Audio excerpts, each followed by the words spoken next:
Delaney, you got anything? Take it home. Okay. Final act. Is this the final act? Yeah. Number 6. Final act. Okay. Delaney's just seeing the colors, man. She, I'm like, She looks fucked. She's got her pinky in her ear. Her eyes are slits. Shut up.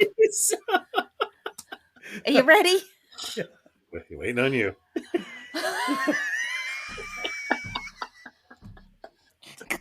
Fuck you, Tony. This has never happened before. Okay. This is great. Oh, shit.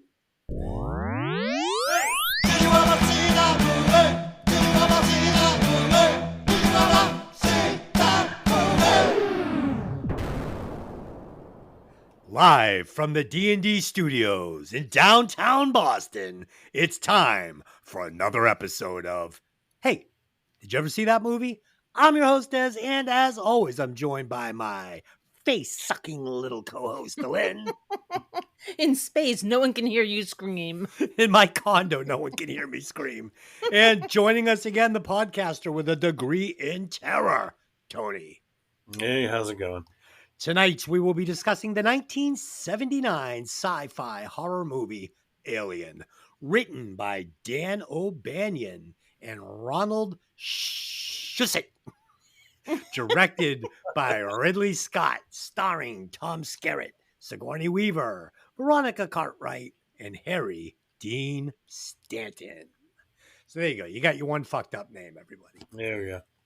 As always, this podcast will contain spoilers, so if you have not seen Alien, go back and watch it, then come and listen to the podcast.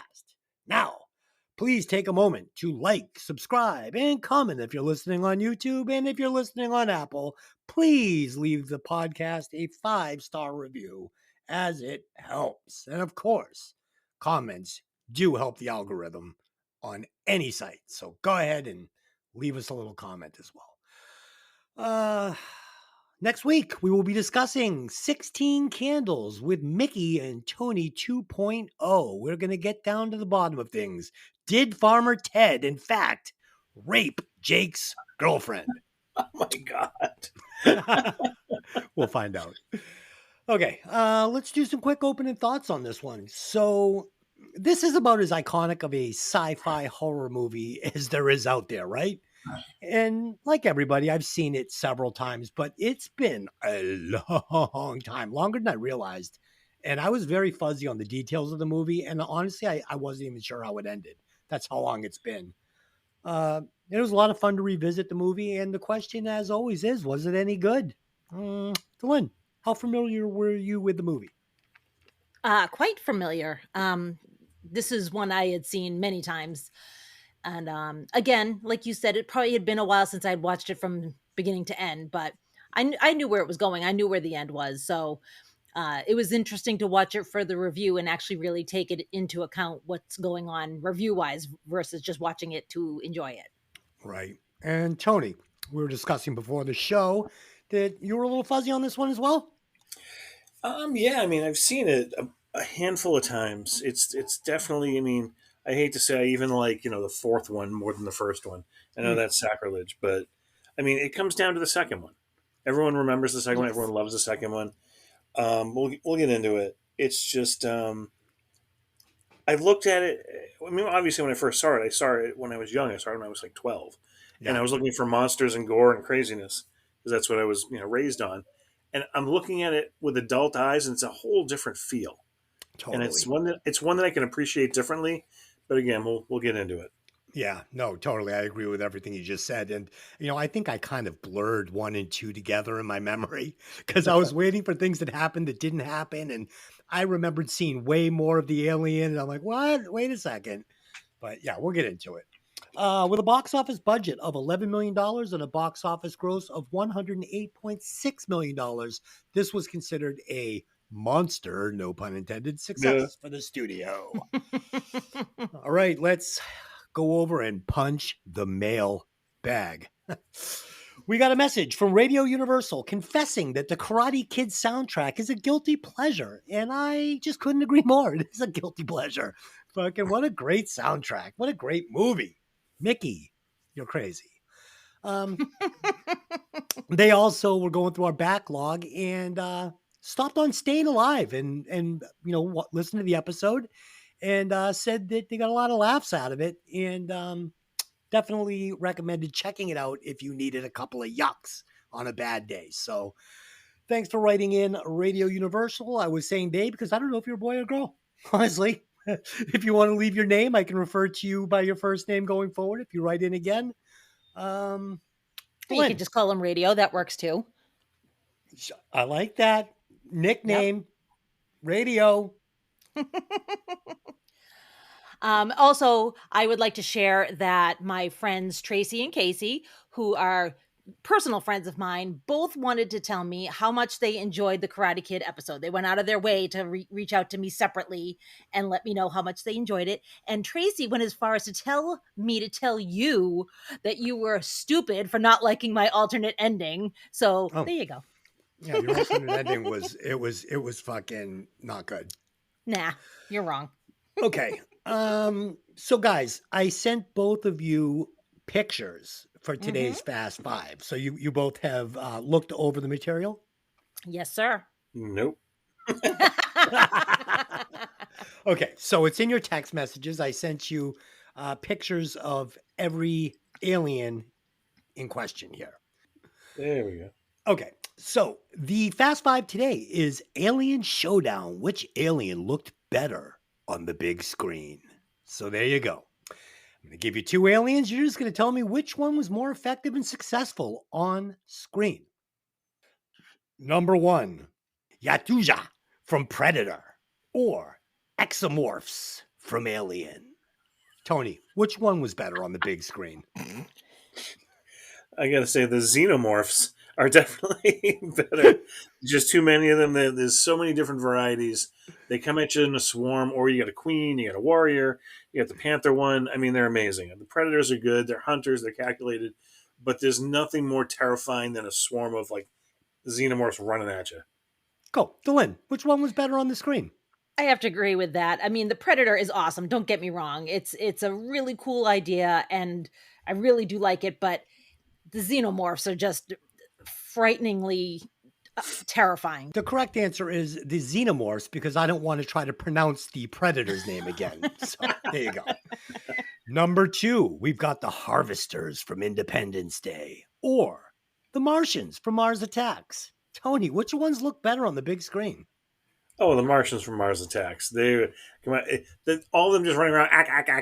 Is just, and all the subtitles come back. We're gonna want to hurt you. It was like I have never laughed harder in a stupid comedy than that. That was like I love them. I love Mars Attacks. So good. It sounds like you were just describing your 3-year-old's birthday party in the backyard. Pretty much. Delin, which ones look better? Yeah, Mars Attacks. It's iconic and awesome.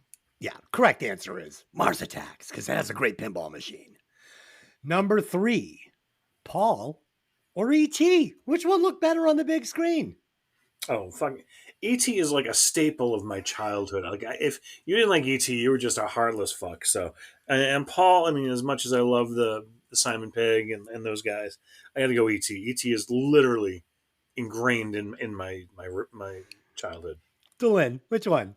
Yeah, I mean, I'm biased on E.T. When after I saw the movie and bawled my eyes out as a child, my mother got me an E.T. so that I would know E.T. was okay, and I carried it with me everywhere for about a year and a half. So E.T. Oh. Yeah, the correct answer is the OG, E.T. And he actually looked pretty good for a stupid puppet. So there you go. It was great.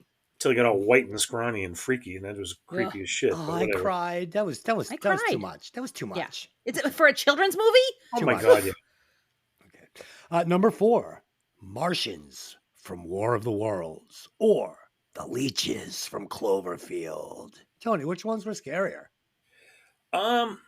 Dude, those Cloverfield things, man, just seeing flashes and then watching the result if you get bit by one, I wasn't ready for that. I figured this is going to be, all right, we got one big monster, that's cute, and I'll follow along with it. And then those things started falling from the sky. Forget it. Terrifying. Literally fucking freaked me out. Delin, which one?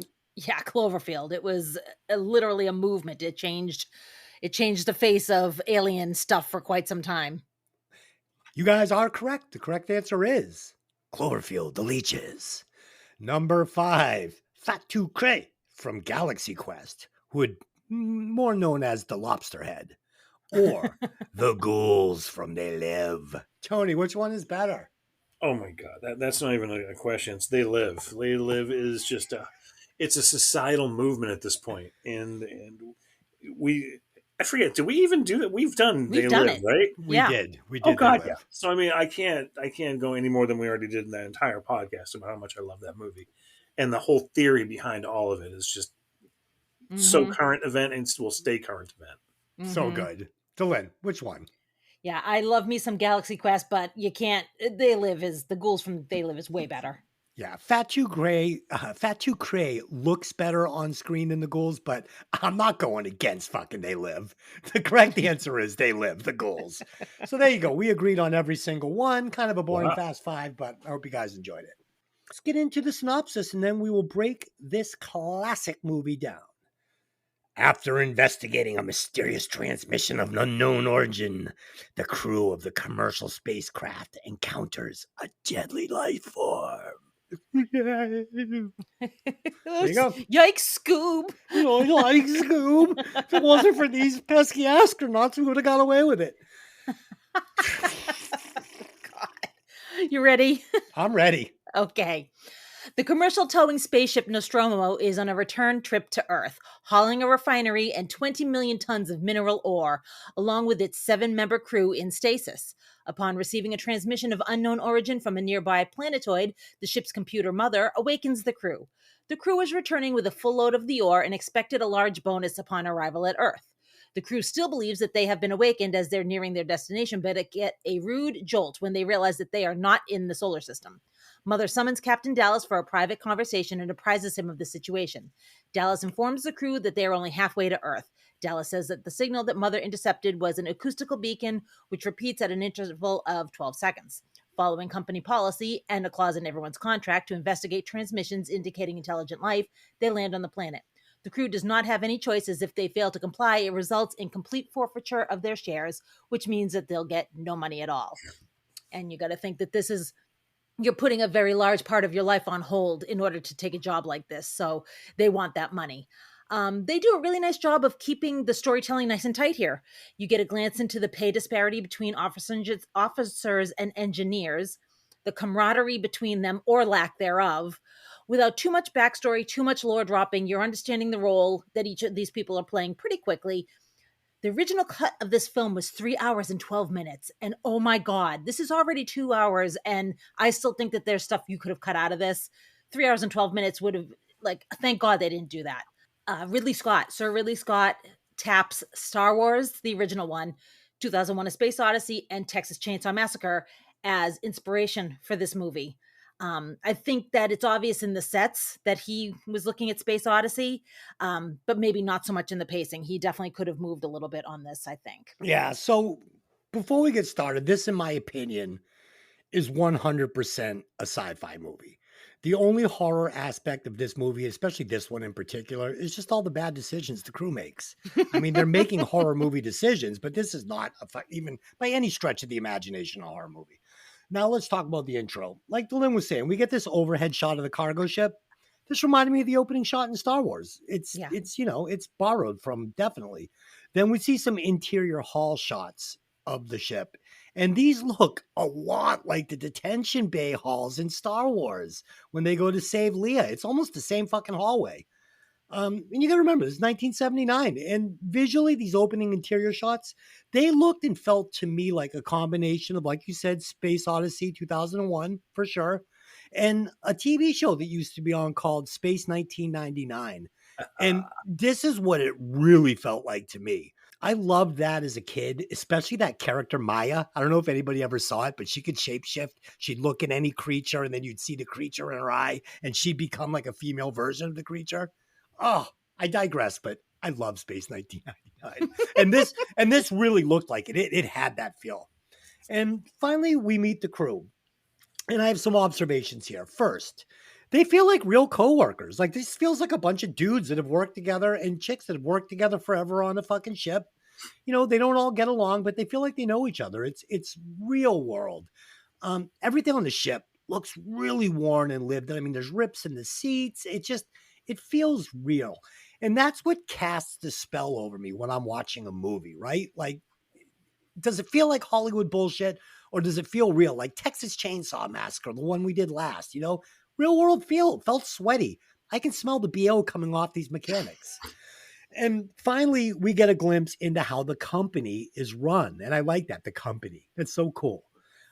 As Brett and Parker are basically begging for their share. Like they're just begging for a fair share. Now, remember, without these two engineers, this crew is fucked.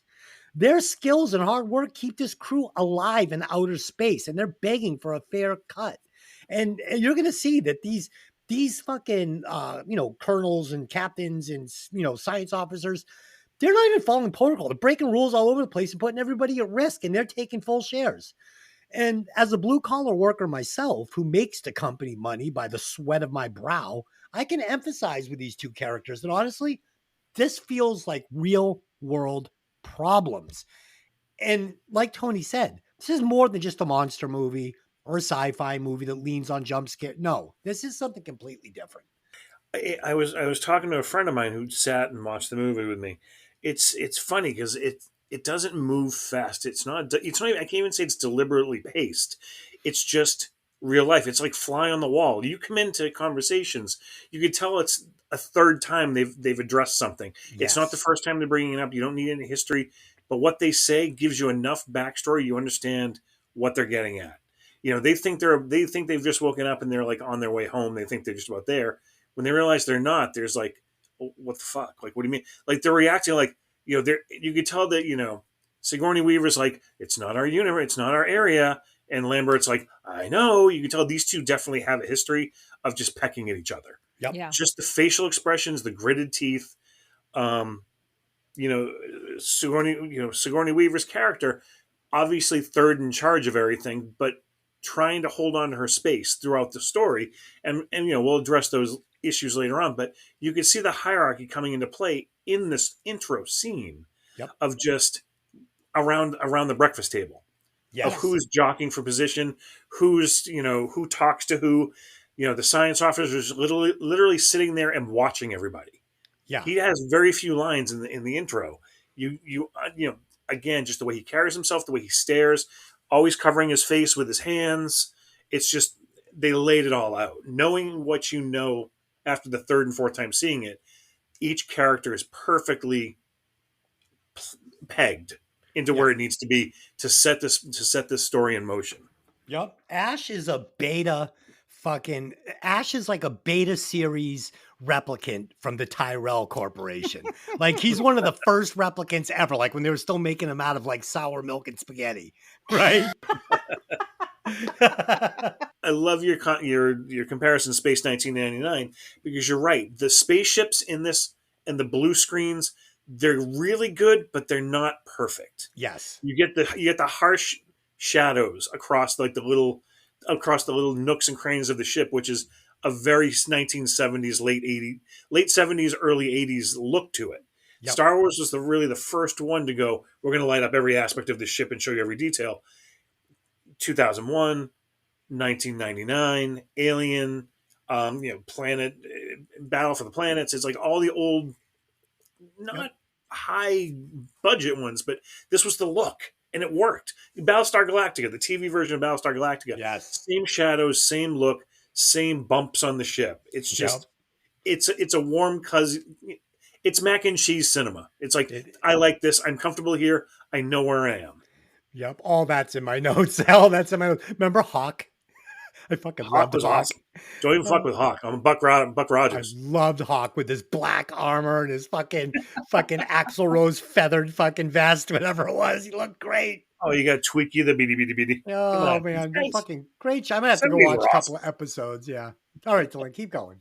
All right. The crew detaches the Nostromo from the refinery and lands on the planetoid, resulting in some damage to the ship due to the planet's jagged terrain. Captain Dallas, Executive Officer Kane, and Navigator Lambert, the Nostromo's navigator, set out to investigate the signal's source while Warrant Officer Ripley, Science Officer Ash, and the engineers Brett and Parker stay behind to monitor their progress and make repairs. Parker says it will take about 25 hours to repair the ship. The planet is a hostile place with high-flying winds, debris everywhere, and drops of visibility down to only a few feet. Dallas, Kane, and Lambert discover a derelict alien spacecraft, which is shaped like a horseshoe. Inside it, they find the remains of the large alien creature whose ribs appear to have been exploded outward from the inside. Meanwhile, the Nostromo's computer, Mother, partially deciphers the signal transmission, which Ripley determines to be some type of warning. Despite being on a cold planet in a dead spaceship, it's hot inside that ship, that alien ship. Kane discovers a vast chamber containing numerous eggs. He can see that there's organic life inside that egg. When he touches one of the eggs, a spider-like creature springs out, penetrating his helmet and attaching itself to his face. Dallas and Lambert carry the unconscious Kane back to Nostromo. As the acting senior officer, Ripley refuses to let them on board, citing quarantine regulations, which requires 24 hours of mandatory decontamination, but Ash overrides her and allows the crew back into the ship, which is a big fucking bad idea. So there was a meme going around a couple years ago where a guy showed his wife Alien for the first time, and her main takeaway was that no one was listening to the smart woman. And this is the first 2 times that Ripley says something both intelligent and commonsensical, only for others to override and ignore her. Yeah, totally. So first off, the shot of the ship closing in on the alien planet, right? This looked fucking great for 79. These planets look great. These solar systems, these galaxies, dude, they were fucking nailing this. This movie was actually way better looking than I remembered. I also appreciated that Ripley opted to have everything in space move very slowly, opposed to zipping around like in Star Wars. Because again, it adds to the slow burn and it has that real world feel. This doesn't feel like Hollywood sci-fi to me. You're not going to see an X-Wing zipping around. I mean, this is how it looks in space, though. I mean, I'm not fucking, Horowitz from fucking Big Bang Theory. I've never been there. But You say whatever, Neil Armstrong. Okay. Oh shit! So next, the shot of the Nostromo detaching from the cargo ship. This slow detachment. I mean, I made a note of the shot because I thought it was fucking great. I thought it looked really good. And Tony, it did it. It made me feel nostalgic for the late 70s, early 80s sci-fi that I grew up on. To me, this just felt familiar and it looked good at the same time. So I love that. There's something to be said for fucking models and practical effects, right? I mean, 100%. But the one thing that unfortunately always sticks in my head now since 2001, because they nailed it. 2001 is like the bar. There's no sound in space. I love and appreciate space movies when they have no sound. I don't want to hear the engines roaring. I don't want to hear. What bothered me is they heard the wind outside as they're sitting on the bridge. That should be an airtight. That should be an airtight seal on those windows. Otherwise, we're not going anywhere in the spaceship. It's like, why am I hearing the wind outside? Come on. call Anderson windows, get some vinyl windows on that bitch. Yeah, open it up. Put the screens down. It's fine. We'll just get some air in here. It's fine. So once they get down onto this alien planet, right, we get this great long shot of the ship from outside. And Tony, you get these harsh elements. You can hear them ripping through whatever. You get the shot of Dallas. It's inside. It's very quiet. It's very still. So you're seeing, the difference between what's going on outside the ship on the planet and, they're safe inside for now. And on this long shot, you can see the little window of the bridge and you can see Dallas in that window walking around. Man, I thought that looked fucking great. Usually I'm talking about other, plot points and stuff, but I was just being stunned by these different shots and how cool I thought they looked. Next, we get Kane and Lambert entering the alien ship. And it starts with this quick POV shot. Did you guys notice it? No. It's like a point of view shot from I believe Lambert's helmet, and he's kind of fumbling through the thing and it's kind of jerky and it only goes on for about 10 seconds. But oh man, it felt like movies from today. Like it felt like it was the first time I had seen that trick used. I wish they'd used a little more of it in this exploration scene going through this enemy ship, but it started off with it for the first few frames of this going into the ship. And oh man, it was sexy as fuck. I loved it. Once inside, the scale of the alien ship compared to Kane and Lambert was staggeringly good, especially for 1979. This looks every bit as amazing as Blade Runner did. and they used a lot of models and stuff. They did a lot of these effects the same, and sometimes it doesn't work. Sometimes it does work. This time it works. It's great. Um, Tony, like you said, so the plot starts. It starts to take form right here. We get our protagonist in Ripley. We get our saboteur fucking antagonist in Ash. And I'm loving it. You know, like you said, they're picking back and forth at the table. This is just going to ramp up now. And now we know who's the good guy, who's the bad guy. Ash is not afraid of anything. Oh, there's something here. You got to come see it. You know, he's like, he's fucking leading everybody to the fucking dinner table. This is where we start getting endless bad decisions, starting with fucking Kane finger banging that vagina pod. Like, don't touch it. Don't touch it. What are you doing? Like, you fucking, he's got his face down at it. Not good. And when the face sucker attacks Kane, this is the best jump scare in the movie. I jumped. I literally went, ah! I was like, fuck. And finally, what's the point of having rank officers on a ship if anybody can open the fucking bay door just by pushing the fucking button on it? Like, you got to have a key around your neck or something. So, yeah, but all good stuff. Fucking Tony. That was my one major point of the whole first half of the movie is just growing up seeing, you see the same stills. You see like, the space jockey with, in the chair.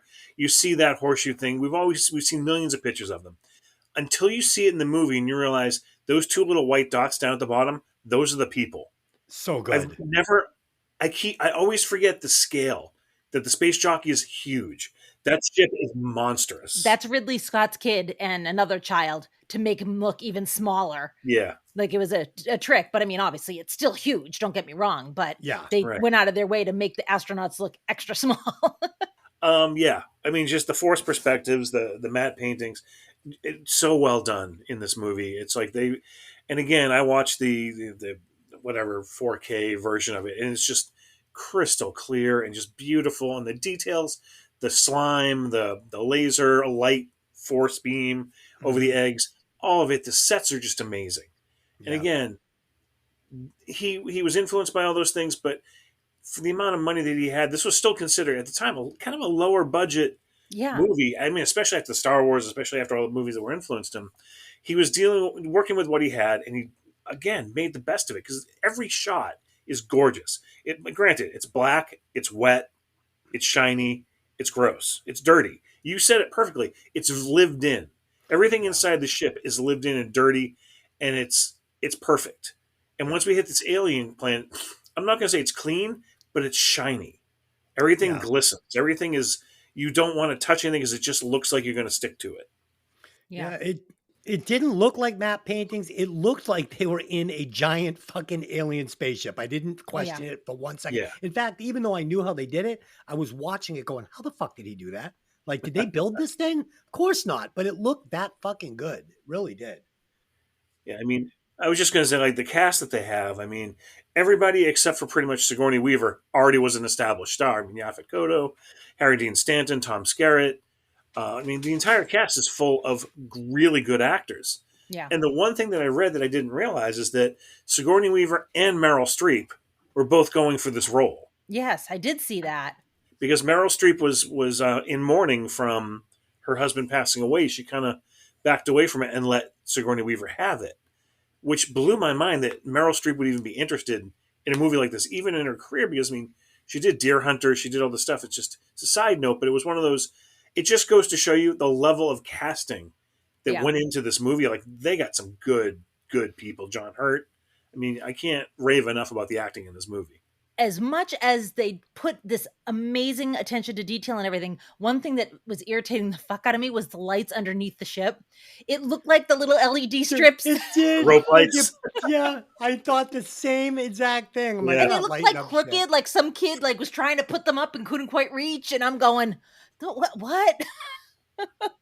I you know what? I put that towards when they got their rig, when they got everything done. The two engineers were like pissed off, didn't want to put them up right, and that was they're up now. Yeah. Where's our 1%? You know, it's like you're bitched about it. So I kind of put it towards that. But you're right. When you look at how perfect everything else is, and that's the one thing you stop and look at, like, who did that? Who approved that? So I had to find a way to justify it, and that's what it was. Okay, I'll take that. I'll allow it. All right, keep it going. While Parker and Brett work on repairing the Nostromo, Ash attempts to remove the creature from Kane's face. When Ash tries to pull off one of the creature's digits, it tightens its tail around Kane's neck, strangling him. When he attempts to sever the digit, a corrosive acid-like blood leaks out, burning through the floor and several more decks before stopping. Science Officer Ash refuses to freeze Kane, instead seeming fascinated by the creature and what's happening to Kane. Eventually, the creature detaches on its own and is found dead. Ripley, Dallas, and Ash examine the dead creature, but there's not much they can tell by its dead body. With the ship repaired, the crew resume their trip back to Earth. So before we move on, I'd really love to discuss the alien that we've now come to know as the facehugger. Credit where credit's due. TikToker LP Longmire did a short video about the facehugger that explained that the appendages that hold onto the face are not legs like a crab or a spider. There's fingernails on the ends of the legs at the appendages. So it's more like a hand met together at the heel of your palm, grabbing your face. And that actually scared me even more. You also have to understand that this is clearly a take on a reverse vagina. When you look at it from the underneath, it looks like a vagina. The movie is intended to push, and I read that this is real. This movie is intended to push the idea of men feeling the terror of being forcefully impregnated against their will, and having a real loss of bodily autonomy. You also have to remember that this is during the ERA fight. This is Roe v. Wade was just passed. So that was there was like this shift in feminism happening here. So that is also reflective of the time that this movie was made. Yeah, that facehugger didn't look like any vagina I've ever seen on either side, but that's okay. Let's talk about the bad decisions, because it's bad decision time, right? We hear Parker say, "Why don't we freeze him?" It's a fucking engineer. He knows. He's like, "What are we doing here? Freeze them. If they have a cryo chamber, then fuck yeah, you freeze them and you let the company deal with it back on Earth. That's it. Sorry. If he makes it, he makes it. If he doesn't, shouldn't even be on board the fucking ship. He's going in the fucking icebox." Next, the face hugger. This thing is fucking horrifying. Even this is like The Thing, Tony. Like that kind of horror for me. It's fucking awesome. It's magic. And you notice when they try to fuck with the face hugger, it tightens its tail around Kane's neck. Now, this shot brought me to another movie. Brought me over to fucking Independence Day. This shot was stolen almost note for note from Independence Day when he's got the scientist, the alien. Independence Day came out way after this. Obviously, fucking Captain Obvious. Well, I'm saying you said it the wrong way then. I think everybody knew what I was saying. Fucking in Independence Day, the alien's got the scientist smashed up against the glass and he's talking through him, and he's got the fucking the same tentacle wrapped around the neck, and he squeezes it down. And it's they borrowed from this movie, and I'm sure a lot of movies borrowed from this movie because it looked fucking great. Next, the defensive capabilities of this animal are off the charts. You can't cut it. You can't injure it. You saw what just a few drops of blood did to that ship, just trying to nick its knuckle. Imagine if you hit this thing with a hammer. Fucking forget it. Fucking burn a basketball size fucking hole right through your fucking ship. So really great. And I love this form of the alien the best out of the four forms we see. We see the vagina pod, we see this, we see little penis with teeth, and then we see guy in the suit, right? So those are the four versions we get. For me, this is the scariest. I would rather deal with the big version of alien than this little fucker chasing me around. No thanks. And finally, you have to question. So this scene, you have to question how relaxed everyone is looking for the missing face hugger in the small science lab. They make no effort to shield their faces. It's like they're looking for a fucking mouse, right? Like, I've got an idea. Seal up the fucking lab. Seal that fucking lab up with fucking dickwad in there with the fucking alien. Nobody leaves that lab for fucking 48 hours. We're going to wait this thing out. We're going to close the air ducts to the science lab, and we're going to reevaluate this situation. No, they're in there like with hockey sticks and fucking Windex and a fucking fishing net. Like they're going to catch this thing. And then they finally find it dead and they're just going to invite fucking dude to, Laz, come get dinner. Yeah, We don't know anything about this thing. We don't know if it took a shit in your stomach. Come on, let's go to dinner. Fucking some bad choices being made here, Tony. Wow. Yeah. Jesus. The face hugger is awesome. There's no denying it. It's iconic at this point. I mean, we've had so many movies. Well, we're up to like 6, 7 movies now since this one came out, and we finally see them running around on their own. Romulus, the last one, showed us the most terrifying scene of these things scrambling and running in mass towards people, which was just beautiful. Because you can't hit them with a gun. You have to be a sharpshooter to hit these things. But if you hit it with a gun, it would spew fucking deadly acid over everything. Which we learned in Aliens. You hit anything, it sprays all over you and everybody dies. So, I mean, yeah, it's a perfect creature. So, I mean, again, one of the things I always appreciate about movies, it's real life in that sense that they've given me an answer. Why can't we do this? Why can't we kill it with this? Why can't we do this? They've answered it. I don't have another way to kill it. All right, we can kill it with fire. Everything dies with fire. But again, we haven't tried it yet. They did try to do it, but again, we'll get to that. Bad choices all over the fucking place. The only person who's trying not to make bad choices are the 2 dumb guys and Sigourney Weaver, and everyone else is fighting them on these. So, I mean, the chain of command is broken as soon as they let it in. They realize, all right, it's fucking anarchy here. The 2 engineers are like, fuck it, we're not doing any more work. We're not doing nothing. We just want to get off this. The only reason we're fixing the ship is we want to go home. Yep. We don't want to play with this. We didn't want to stop here. Fuck all y'all. And the science officer, as we learn, has an ulterior directive built into the mother and everything else. So, I mean, again, we'll get to it. Everybody knows what it is. But anyway, yeah, everything you said is 100% true. The bad choices rule this movie and keep it going. Yeah, so of course. You can't even say that they're making good, real. I would do that. No, I would lock the door. Yeah. I would have frozen him, like you said. So I understand it. They got to keep the movie going. But choices like that made me go, this is... Dude, if I'm on this, if I'm on this Dallas, like, all right, we're going in there. We're going to look for this thing. It's removed from the face. We have to find it. I'm like, did you see what it did to the guy? You see what it did to the guy? It attached itself to his face and shoved its dick down his throat. No, I'm not fucking going in there. It fucking bleeds battery acid. This is what I would have said. All right, I'm just like, all right, listen, guys, here's the plan. You guys are going to go into the science lab, right? I've got this giant net back at my room. I'm going to go get it. And I would have snuck off to that fucking little shuttle that Sigourney fucking disappears in at the end. And I would have fucking jumped in it and been like, get me the fuck out of here. That's the play. That's the fucking play. I mean, the one thing I know we touched on, but we haven't really pointed totally out.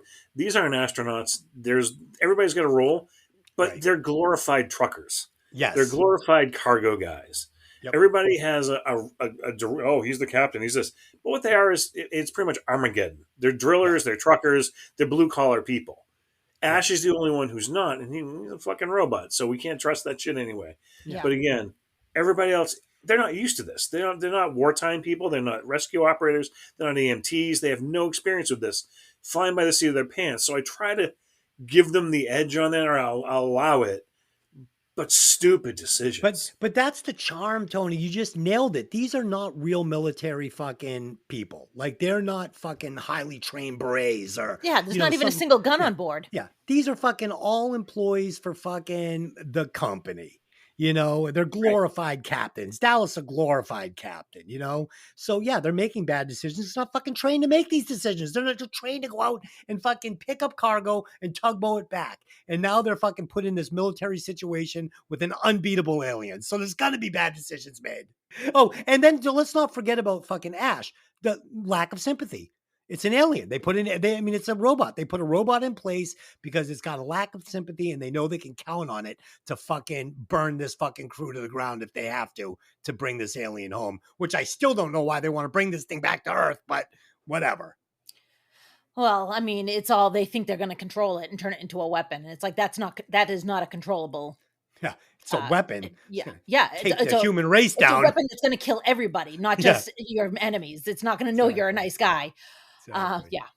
Kane awakens seemingly unharmed. He asks to eat before they return to stasis, but during the meal, he begins to choke and convulse until an alien creature bursts from his chest, killing him and escaping into the ship. Lacking conventional weapons, the crew attempt to locate and capture the creature by fashioning motion trackers, electric prods, and flamethrowers. splitting up the crew search for the alien. When Brett follows Jonesy into a room, he discovers the ripped and discarded skin of the small alien on the floor, only to realize he's in the room with the now full-size alien.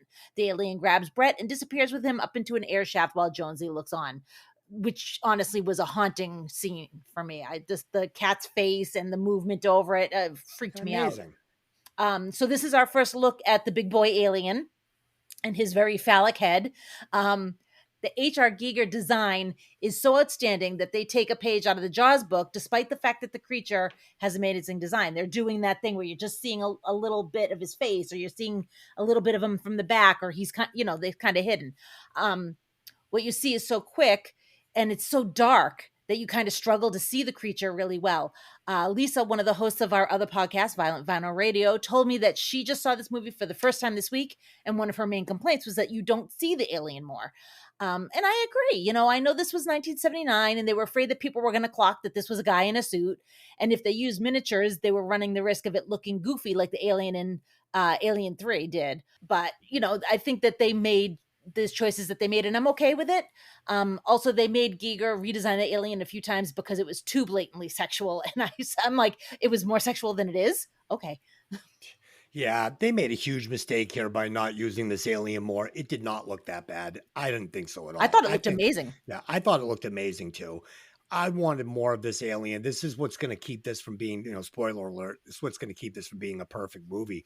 They shied away. This isn't like Jaws. I mean, yeah, the shark didn't look good in Jaws. It had seams. It just didn't look like an organic fucking fish. It didn't. It looked like a fucking machine. So yeah, hide it. And they did. And it worked great in that movie. But this fucking looked great. It looked fine. And, they could have used miniatures and it would have been fine. It was 1979. They could have fucking used giant, full-size models of this thing and just done like single shots, like a jump scare. Like there it is behind her. And it's like this really detailed version of this. They just completely shied away from the alien, and you can't call a movie Alien with no alien. It's a fucking problem, okay? Let's talk about this iconic dinner scene, though, Tony. I thought this was like a cut scene from fucking The Thing. Like this could have been in that movie, this fucking scene, right? And in fact, a lot of this crew actually reminded me of that crew. Just different actors, but same guys. So this iconic dinner scene where the little fucking penis guy with the metal teeth bursts through Kane's chest. I love this scene for a couple of reasons. I want to see if you guys notice this. First, this is awesome next level subtle humor. Instead of hiding this alien prop with like a blurry shot and this is the one they decide to fucking lay their sword on. They're going to show you this thing in high definition, but they're afraid to show you the giant alien. I don't get it. But instead of hiding it with a blurry shot, fucking Ridley leans into this shot. And I think it looks great. I think the little guy looks fucking awesome. And this little pulsing neck vein, I thought it looked really great. And then when it fucking zips off the table, I wanted to hear like, it zips off the table and it disappears into the ship, right? And then we get this wide shot of the crew. And this is meant to be a comedic shot. They're all sitting there like looking at each other with like this blank, almost funny look on their faces, like what they just witnessed. It was like, did I just fucking see that? Like, what the fuck did we just see? And for me, this is the best scene in the entire movie, hands down. And I laughed out loud. I literally laughed out loud when that little fucker jumped up and he's like, and he takes off, and they're all just like, they've got like their dinner biscuits in their hand and like a cup of lemonade. It's like, what the fuck just happened? I thought that was great. And finally, we get our first look at the full-grown alien. And I love this scene. Dylan, you nailed it. The cat spots the alien first. He hisses. He alerts Brett. Then we get a shot of the alien shooting its teeth out and going into Brett. And then another shot, a close-up of the cat watching the kill. Oh, it's like, it reminded me of the owl in Blade Runner. It was just used so well. It's brilliant. And I thought the alien looked great in every sequence they used him in. Unfortunately, we only see him like 3 times for like 10 seconds. And I thought when he crawled out of the fucking hatch in the final scene, and it's obviously a guy in a suit, I thought it looked great. I thought it looked great. Oh, Tony, talk about it. Did you catch that humor? I didn't, and the reason I didn't is because it's the one story that has come out of the movie so many times is the fact that Ridley Scott rigged the chestburster to surprise the cast. Yes. None of them knew the blood was going to shoot. None of them knew this was going to happen. They knew a part of the script that this is the entrance of the monster, but the way it happened, he shocked them all. And I'll rewind it 3 or 4 times and watch a different person each time. Oh, nice. Yeah, with obviously Veronica Cartwright being the most shocked, but even Ian, I was not Mr. Frodo, Bilbo Baggins in the back. Yeah, he's like caught off guard as well, which is what I love because he's supposed to be the cool, collected one. But if you watch it, everyone's literally like shocked, and that's why I think they included that one, pretty much static scene of them just standing there because it's like. This is, the director's like, I fucked you all. None of you expected this. This is Gotcha. my thing. good. And I'm so ruined by Spaceballs when the thing flies off the table. It's like, hello, my baby. Hello, my honey. It's Yes, like, yes. how do I not hear that now? It's like that fucking movie ruined it. Yep. But yeah, once we get the suspense of Harry Dean Stanton walking through the engine room, the rain falling, the chains rattling. It's just the sound design in this movie, like I said, barring the hearing the wind through a spaceship window, it's intense because you're right. In the first scenes when they're out walking, it went from the silence of them watching on a monitor to the roar. It was like that was your jump scare. It's like an audio cue. It's like, oh, we're back outside. Yep. The same goes for this scene. It's like the plinking of water. It's like the echoing of his footsteps. It's a haunted house movie. Yeah. And it's like this movie borrows so many different tropes from the horror genre it's trying to be. I mean, it's a science fiction movie. We know that, but it really is a slasher. It's a stalk and slash by an alien. That's the only difference. And you're right. The shot of the cat watching is one of my favorite scenes of this entire movie. Oh, it's just done so well because the cat, you see the shadows moving. It was done so well. But you have to remember, a cat is a predator as well. And that's how a cat would take its fucking prey. So the cat's watching and probably identifying notes. more. Well, no, but probably identifies closer to the alien than it does to the human. Yeah, true enough. So I thought that was a really great thing. And Tony, I was trying to think about what you're saying about, having the space scenes silent. And I think trying to do that in a space movie for this long, when you're trying to shoot an action movie like this isn't a Space Odyssey 2001 where it's like a piece of art and you can get away with that stuff, like you're trying to bring kids in and you need to have some of those noises. Like space has to be, like you got to have that shit. Can you imagine sitting in a theater with, 100, 13-year-old kids eating popcorn and you could hear a fucking fly fart? It's like, it's not going to work. But again, the amount of outside shots that they needed that on is minimal. Yeah, they are. Compared to the rest of the movie. So that again, my own bitch gripe, it's my assholeness. Yeah. That's my assholeness. Playing devil's advocate. Yeah. So, I mean, when I had a point and I fucking lost it. Never mind. Move on. That's why you guys got to keep a pen and a piece of paper because my brain doesn't work when I write it down and then I go, oh yeah, I remember what I was going to say. See, right here. It's a movie. Okay. You had to write down a note. It's a movie. Yes, I did. After doing 130 movie reviews. Oh, shit. Okay, keep it going. Fucking genius. It's a movie.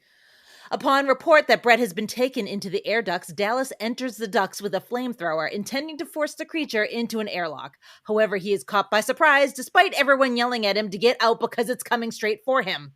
And he gets attacked and taken. Parker looks for him, only to find his flamethrower. Lambert implores the remaining crew members to escape in the ship's shuttle, but Ripley, now in command, explains that the shuttle will not support the 4 remaining people, and plans on continuing Dallas's plan to flesh out the alien. As the ranking officer left, she now has access to Mother, the ship's computer, and finds that Ash has been instructed. I'm going to have to reread this whole fucking thing later because I am fucking so high from that edible. I cannot. Oh. I can't talk. I can't. Shit. That was my Streets of Fire episode. I was so off with Streets of He Fire. was super high during Streets of Fire. Oh my God, I couldn't even focus. I had no idea what was going on. Everybody, go back and listen to Streets of Fire episode. Now I'm gonna have to too. That Tony has revealed that he was high and couldn't think, because now I gotta hear this. I was just quiet the whole time. I'm like, I don't know. Am I speaking? I don't know what's going on. Am I speaking? All right, Dylan. Where am I? Dylan. Yeah. How about this? Don't read this section. Just leave that the way it is. Everybody's seen the movie. It's fine. I'm just So gonna go ahead. what I was saying. Fine, talk about it. Okay. As the ranking officer left, she now has access to Mother, the ship's computer, and finds that Ash has been instructed to return the alien specimen to Earth at all costs, and that the crew are expendable. I can do this. Stop making me laugh. She confronts Ash, who attempts to kill her with the weirdest implement ever, a rolled-up magazine. Parker intervenes, and Lambert helps him get Ash off Ripley before taking his head off with a home run swing, revealing Ash to be an android. After everyone calms down, Ripley reactivates Ash's head to ask him how to kill the alien. Ash states that the alien is not easily killed and expresses his admiration for it and taunts them about their chances of survival. Ripley shuts him down, and Parker incinerates him. So the trick that they used to make the head talk, the special effects, it's a bit obvious, but I kind of loved it anyways. It didn't matter. The idea that the androids have this milky white fluid inside of them is so fucking creepy.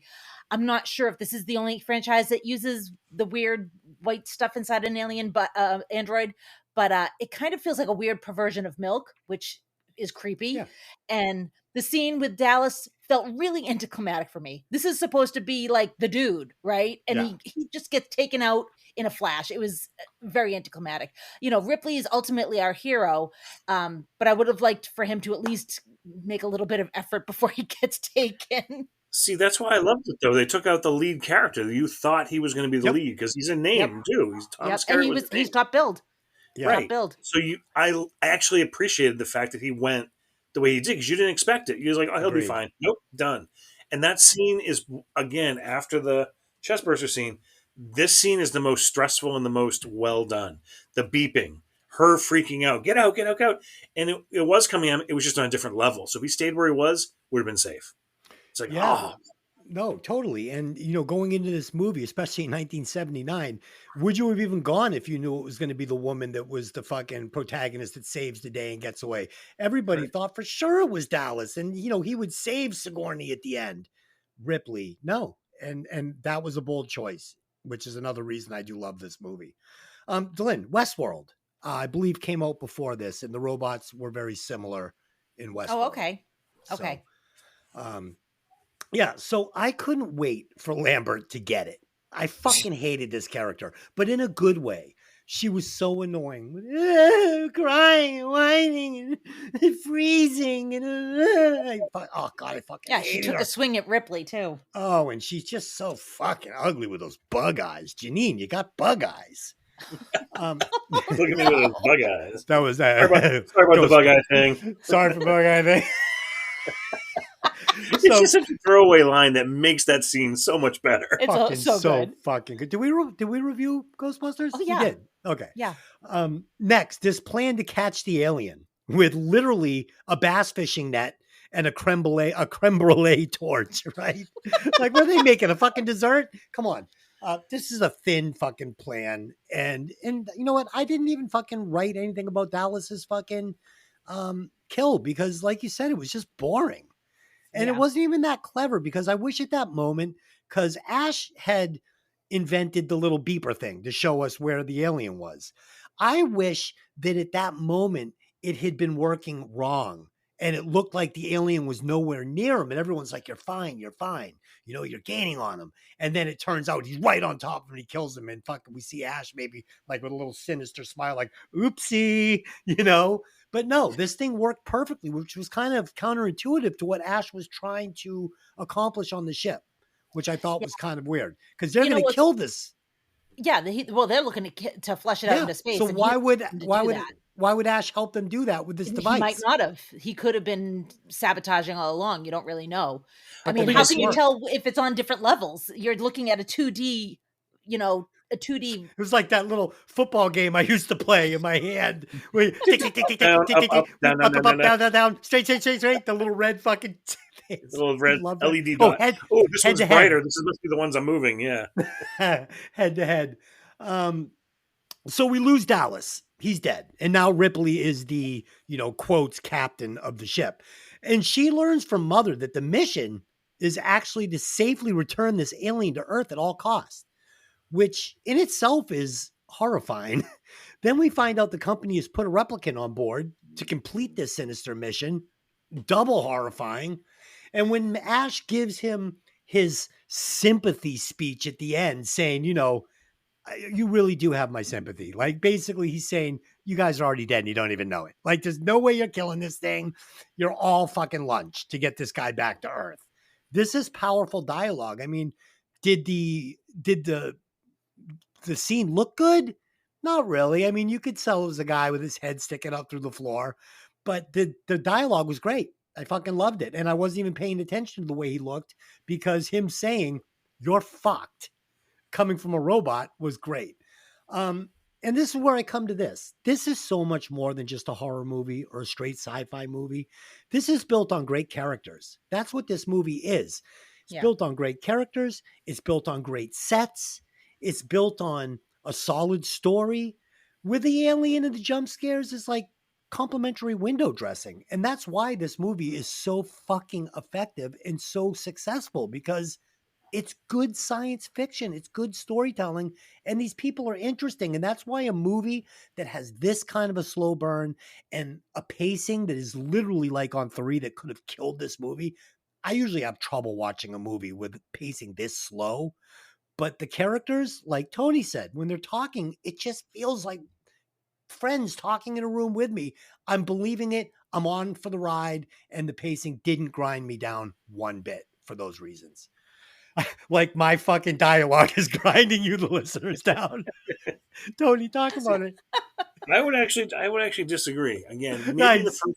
maybe the first time through it, I made it through and it was fine. But it's like knowing what, again, watching it for this. I know I've seen it a bunch of times. It was like, all right, just enough with the flashing lights, enough with the smoke in the hallways. Get to where you're going. It's like Lord of the Rings. Oh, look, another shot of the rings. Oh, look, we're running through a field. It's like, Right. We get the point. Time passes. Let's go. All right, got it. So it did drag me out. I just wanted to get to something because there was way too much nothing in between. It didn't build suspense for me. It wasn't, the way that, I'm looking around the corner. It's like, we know the alien's there, but it's not going to be there. So I don't know. I feel it wasn't done well. If they were going to build the suspense, it didn't work for me as far as those kind of things. Now, taking a step back, the scene of her talking to Mother was chilling because you got the information. Oh my God, it doesn't matter. Him suddenly appearing again, stupid little thing. Him just showing up there, door didn't open. Where did you come from? Hi. It's like great shot, great reveal. Doesn't make logical sense. I watched her go in. She had to do 5 different things. Put this card over here. Put this one in this slide. We hear the sound. You can't not hear the sound. He was in her back pocket when she walked in there. Apparently, he just snuck in behind her. Right. That's what happened. That's what happened. So again, with that, I'll let it go. But again, stupid thing. Trying to kill her with a magazine. Since I saw that when I was 12, I've always wondered, can I kill someone with a magazine by jamming it in the mouth? Oh, they're going to write in again. The listeners. Tony needs help. He wants to kill someone. What? He actually considered killing somebody with a Fangor magazine. Hey, you roll it up tight enough, you can probably jam it in somebody's mouth, press their tongue to the back of their throat, block the airway. That's the only logistic way. There's your letter right there. Press the tongue against the back of their throat. He doesn't even push it in her mouth. He puts it on her lips. Because he's that's what she said. Puts it on her lips. I'm just going to skip that. He bashes his head off. It looks fake. It looks crazy. The milk shooting everywhere.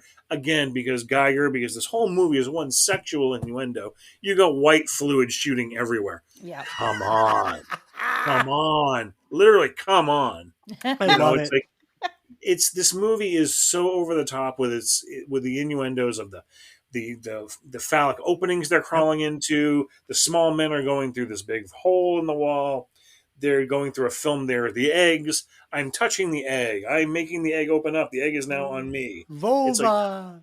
the whole head of the alien is one big penis that Yes. Yeah, has a weapon attached to it. It's yeah, like, that's a statement. yeah. So, I mean, I The could go little on and guy on. is a penis, a little erection, and yeah. It's, I mean, the Geiger design is phenomenal. We all know them. Whether you have a Danzig album or whether you watch an Alien or whether whatever, we all love the gray scale. Amazing detail. Yeah. And to be able to create that in a physical, cinematic, basically a cinematic way is beautiful. I loved everything about the way this movie looks. I know we've touched on it, but we haven't really talked about the fallacy in the Geiger design. We touched on the Geiger design, but the intricacies of every aspect of it. The fact that we have Jaws and then we have Jaws coming out, Mm-hmm. and those Jaws, yeah, it's just the foam, the Vaseline, the KY jelly. It's just so good, and it's Yeah. shot in the dark and shot in the steam, and they're strobing on it. You can't find the imperfections. I can't see the zipper. Good fucking job. Yeah. Yes, I agree. Tony, I agree with you too. There definitely some of the pacing problems that were noticeable to me was traveling from location to location. Like you said, like, in that first kill before the cat watches the kill, like it took too long to get there. It did. They could have shortened that in half and it would have been fine. So I agree with you. What's left of the crew now decide to self-destruct the Nostromo and escape in the shuttle. Ripley prepares the shuttle and the self-destruct, while Parker and Lambert go to fetch supplies and make as much noise as they possibly can while they're doing it. The alien approaches Lambert and she freezes. Parker won't leave her and tries to fight it, but both are killed. Ripley investigates and realizes she is now alone. She initiates the self-destruct sequence, but the alien blocks her path to the shuttle. She retreats and unsuccessfully attempts to abort the self-destruct. Now being forced to go to the shuttle, she grabs Jonesy and takes off with only seconds to spare as the mining ship explodes. As Ripley prepares for stasis, she discovers the alien has stowed itself in a narrow compartment on her shuttle. She dons a spacesuit and flushes it out. As it approaches to attack her, she hits the airlock and sends the alien into space, but it hangs onto the doorframe. Ripley fires a grappling hook gun to push it out and activates the engines, blasting the alien into space. After recording her final log entry, she places Jones and herself into stasis for the trip back to Earth. Well, I know Nice. I covered a lot Nicely there. done. You look exhausted. I am. I'd like to say a quick word about Parker, because I find that he was actually a really interesting character. This dude spent all his time complaining about his shares, suggesting they not do a damn thing. Why do we do this? What about Ripley? Like, he was a pain in the ass. And when the chips were down, he stepped up. He was rough around the edges, but he saved Ripley from Ash, and he tries to save Lambert from the alien. She just fucking fumbles it and doesn't get away. But very gladly that Jonesy made it away. Ellen Yes. Ripley is a final girl that paved the way for characters like Nancy from Nightmare on Elm Street, Grace from Ready or Not, which we also reviewed a while back, and Sidney Prescott from Scream. These very capable women that don't fall apart. So it sounds like she's reading a report for fucking like 8th grade school. She's so I can, high. if you'd like, I can just end the podcast right now and go take a nap.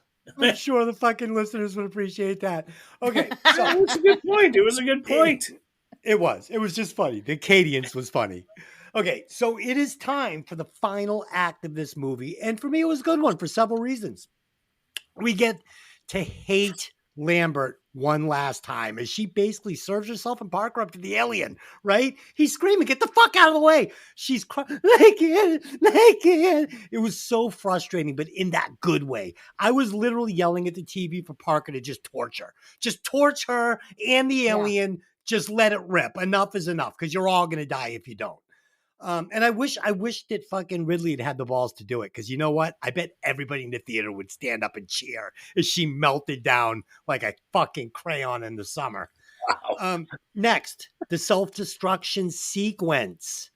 I was so happy that this thing didn't shut off on 1, 3, 2, and she gets it and it's like sequence deactivated.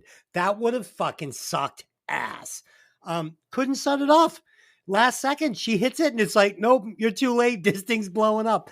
This raised the stakes and kept the death clock ticking. You got to have the death clock ticking. Now, people, I hear them complain. I'm doing some fucking research for this. They don't like the fact that Ripley goes after Jonesy. But as a cat owner, if Mr. Jinx was on that ship, you can bet your ass I'd be searching for my little man. There's no question. I'm not leaving him behind. And then, very important scene. Sigourney Weaver. Sigourney Weaver. Sorry, my wiener. Sigourney Weaver in those little... Sigourney Beaver? Yeah, oh, even better, Sigourney Beaver. That's the name of a drag queen. Oh, I love it. In those tighty whities. They're like 4 sizes too small. These are the smallest underwear ever filmed on an adult in the history of fucking film. Oh, man. She was so fucking hot. Oh, my God. I wanted to climb into that cryo. She had the flattest ass, though. When she bends over that desk, it's just crack and then just... I don't care. I pull those little fucking... Stop it. Okay. And I could be misremembering this, but I could swear, and I couldn't find it when I went to look for it today. Someone on the editing crew actually had to go and digitally erase the pubic hair that was sticking out of the underwear. Yes. I couldn't find it. I know, right? It was the 70s. Like, let it happen.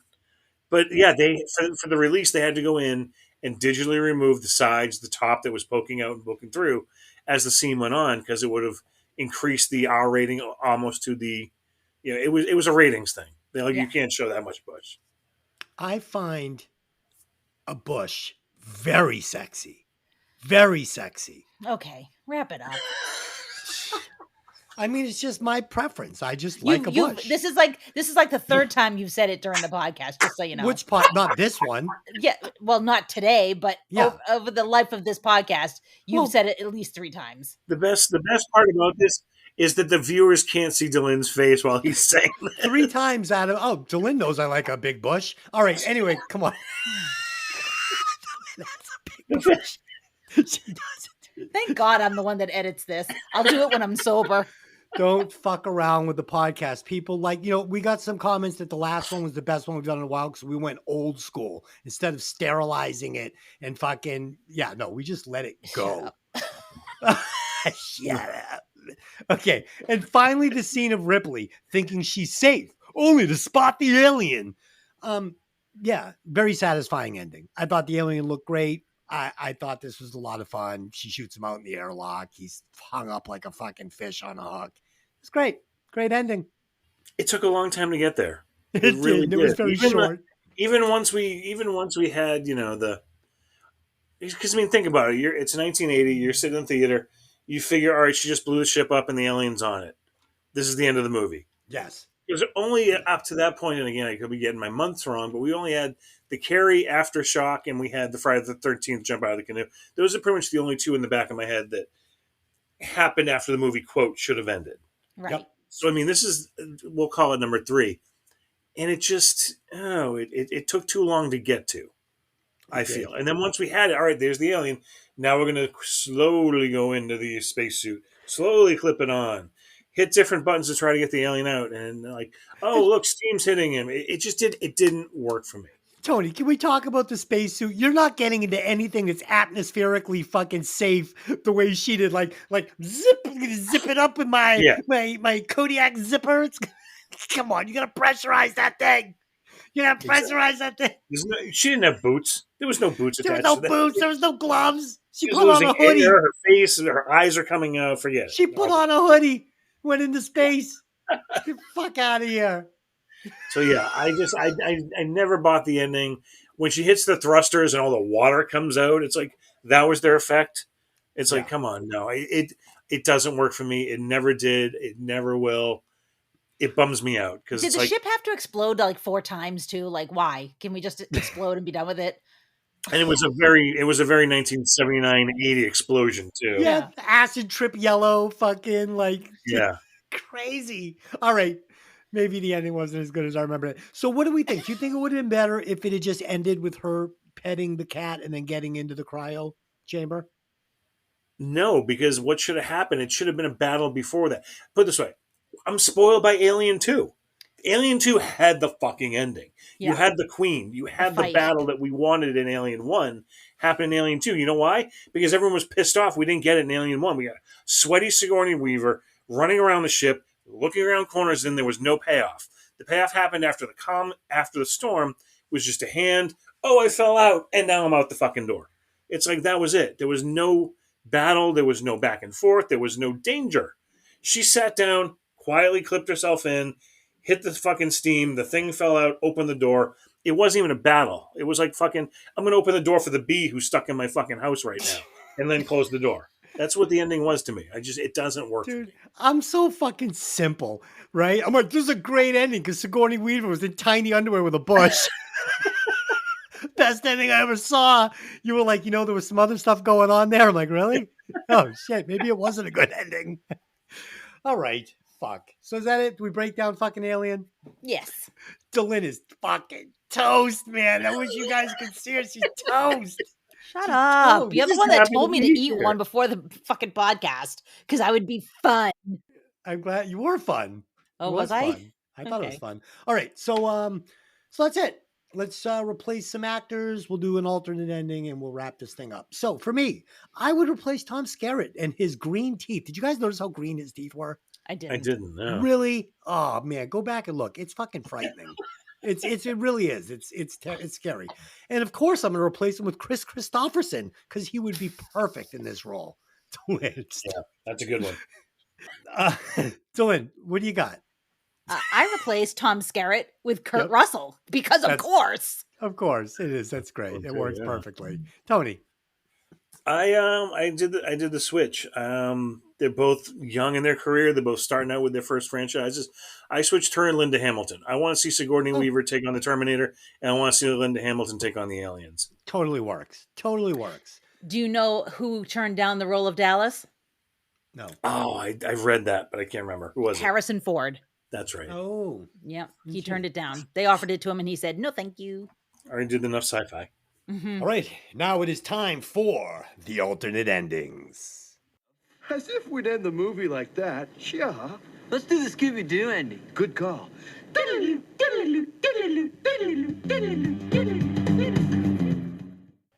Okay. In my ending, Ripley, thinking she's safe, sets the SOS beacon off and sends a message to the company that the crew and alien were killed and incinerated when she self-destructed the ship.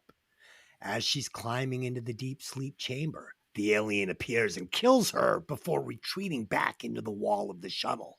Cut scene to the shuttle being opened on Earth by the unsuspecting company employees. There it is. It's my alternate ending.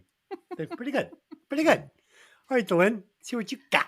All right, so I'm taking my Kurt Russell recast and I'm taking him into my alternate ending. So in my alternate ending, which is actually an alternate middle, when the alien takes Kurt Russell Dallas, he's incapacitated but not dead or injured so badly that he cannot move. After attempting to free Brett, who is too far gone, Kurt Russell Dallas makes his way back to the flight deck where he initiates the self-destruct while Ripley and Jonesy get into the escape shuttle. Ripley attempts to go back for Kurt Russell Dallas, overrides the shuttle, and makes her take off because he thinks he can see the alien coming for him. But in reality, the alien was not coming for him. He was on the shuttle with Ripley. I just felt like Dallas needed more. He was So fucking confused. boring. I'm not So confused. I'm confused. Well, Tony, what happened in that's her not- ending?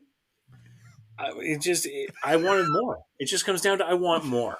The ending of this movie just doesn't work. Yeah. Oh my God, I'm so confused by Dylan's ending. I don't know what happened. Did the alien live? Did the alien die? What happened? The alien went off with Ripley. It actually ended the way the movie ends. I just So- wrote more for Dallas. So Because Ripley and I the alien, hated Dallas's ending. It was fucking lame. so It was Ripley and the anticlimactic, alien yeah. fly off together with the cat, and they're like, Yes. now next movie is No, like they're not by like alien and fun me? friends. No, Oh, they're oh, not okay. friends. It ends the same way that the movie ends. I'm just saying I wrote like a little bit middle. Oh, okay. See, Des, I liked yours because I've been dying for them to get to Earth, and now apparently the TV show is going to show us finally. So I think going forward, we're both going to pass in our report, and Tony's going to be the teacher, and he's going to tell us whose ending was better. Tony, who had the better ending this week? I got to say you had the better ending this week. Oh, thank you. That's very As sweet much of as I you. love Kurt Russell, fuck it. Dallas got what he got. Okay. All right. That was a lot of fun. Let's do our rewatch scores. For me, this is the OG Alien movie, and it is damn close to almost perfect. But unfortunately, it was a little light on the alien, and the ending was a little suspect. So I think I'm going to give this one a 4.5 4.39. Wow. 4.39. That's mine. I was a little higher. I had 4.71 coming in, but you guys talked me down a little bit. Tony, what's your score for Alien? It's one of those movies when it's on, I'm always going to watch it, but it's not one I'm going to choose. Like, let me go through my DVD collection. Let me pull out Alien. I'm going to pull out Aliens. I'm going to pull out Romulus. I'll even probably pull out the one after Prometheus as well. Just Alien is too slow for me. It's got its classic scenes. They're landmark. They're canon. They're the OG. You can't have Aliens without Aliens. So Yep. it deserves its flowers. I'm just not going to, it doesn't deserve a good score from me. So I'm going to give it a 3.5. 3.5. I might have been a little high, but I did it out of respect. Like you do it out of respect for a movie like this. But I agree. It's probably closer to a 3.75. Glenn scored a little low, so that this works. No, I'm going to score it where I want to score it. Okay. Oh, she's coming back. Getting feisty, the whole roller coaster of emotions. Must be that bush. Oh my God. It must be the bush. Sorry, it's Oh blew up my my God. It must be the bush, she says. Oh my God. Anyways. No fucking respect, man. No respect. It's said with love. I love the movie. Like you said, there's some problems, there's issues, but then there's really awesome shit here too. And I love Ripley. I love the character of Ripley. Like Tony said, if I'm gonna pick an Aliens movie to watch, I'm probably gonna watch Aliens too. Aliens. But it's you gotta give homage to the original. So I'm gonna give it a 4.0. I'm gonna give it a rookie score, but I think it deserves it. 4.0. So add those up and tell us where it lands on the chart. It is a 39633. So 39633. It's a little high. But that's okay. It's in the ballpark. So it is at number 47. It is right below The Crow, tied with Batman. And it's right above Talk Radio, tied with The Strangers. Talk Radio is so supreme. That movie's awesome. Such a great movie. That was a great podcast. We reviewed Talk Radio. Go check that out. That was an OG one. Yeah, that was a long time ago. It was one of our first ones. And what a great movie. If you haven't seen it, go check it out. Okay, so there you go. I like it. I like where that lands. I think that's a good spot for it. Next week on our sister podcast, Violent Vinyl Radio, we will be breaking down LA Guns Cocked and Loaded. So yes. Great album. Spoiler. I love that. Guys, thanks for joining me, breaking down the movie. As always, it's fun. I hope the listeners enjoyed this discussion, and I hope you will join us again for our next show where we will be doing 16 Candles. Till next time. Hey, did you ever see that movie? Later.